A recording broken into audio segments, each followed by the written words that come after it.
So guys, in the previous section, we completed section thread pos section, that is this directory. And now I will copy paste this directory and I will rename this, I will create a new directory called section thread pool, right? And we will going to add all the codes that we will do in this section of the course in this directory, right? So as I said that we will open a threadlib.h header file, and I will start adding the implementation of thread pools starting from the bottom of the file, right? So let's start the implementation of the thread pool here. And what I will going to do is that I will simply copy paste these definitions into the header file, right? And I will copy paste all these 4 APIs. And this completes the code changes that we are supposed to do in the header file.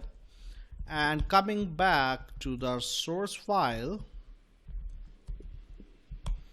I would simply go to the end of the file and start the implementation of APIs related to thread pooling from here, right? So again, I will copy paste all these.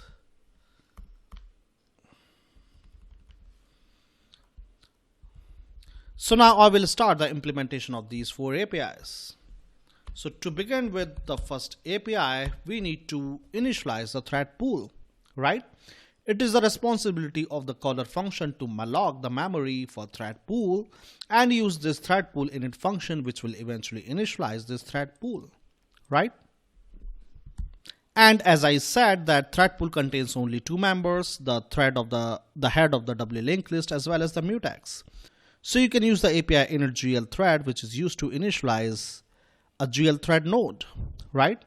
And of course, you need to initialize the mutex of the thread pool. So this completes the implementation of this thread pool init API. The second API says inserting a new thread in the thread pool. So the first argument of this API is a pointer to the thread pool into which we need to insert this thread, right? So again, the implementation of this API is very simple. It is as complex as inserting a node into a W linked list, as simple as that. So as I said that we need to implement the logic to add or remove a thread from the thread pool in a mutually exclusive way. It simply means that very first thing I need to do is to log the thread pool mutex.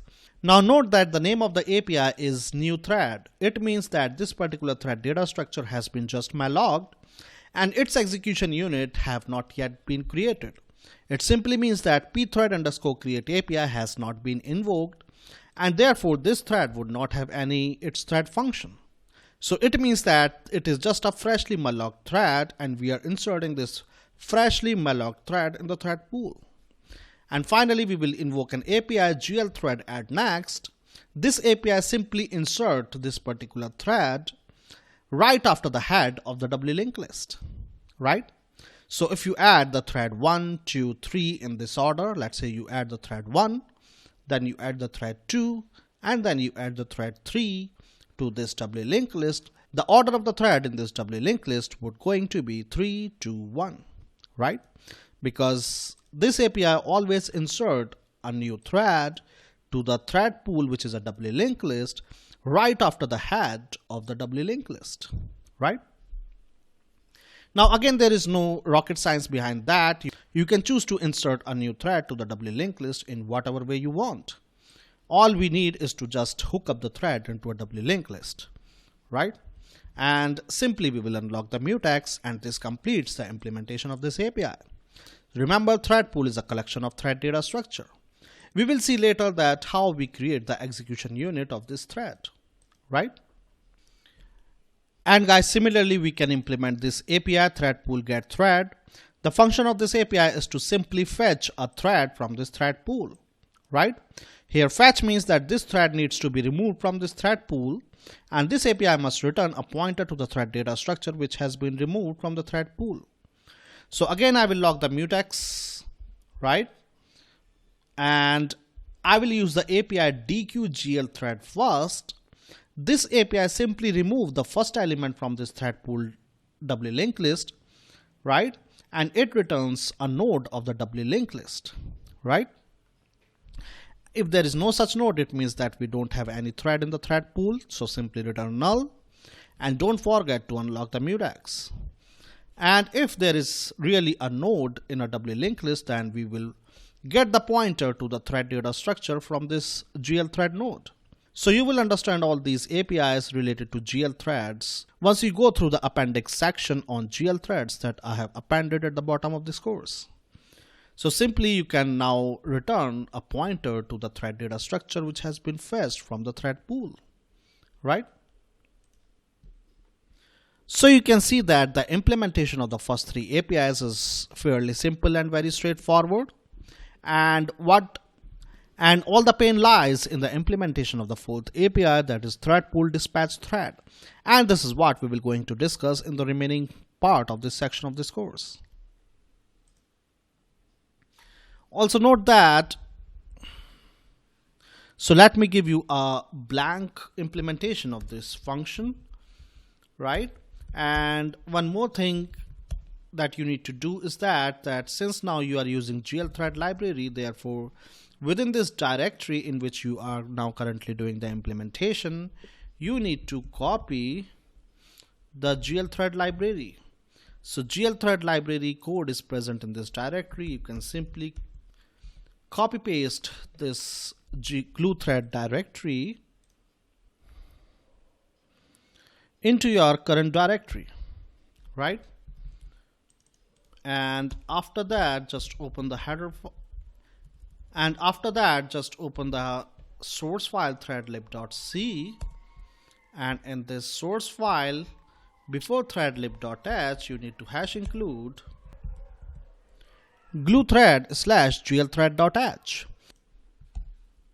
And guys, the final changes that I need to make is that in the threadlib.h file, we need to add an additional member to this thread data structure, which is nothing but a GL thread wait glue, right? And after that, as I written in the presentation, you need to specify this macro as well, right? So this is the function which will give you a pointer to the thread data structure, given that you already have a pointer to this wait glue node which is embedded inside a thread data structure. And in the threadlib.c file, you also have to hash include one more standard header file, which is hash include sr.h. And now you should be able to compile your threadlib.c file, right? And guys, in app.c file also, just before threadlib.h, you need to hash include GL thread header file. Now you will be able to compile your source file. You will be able to compile GL threads.c source file, and you will be able to compile threadlib.c source file, and finally you will be able to create an executable.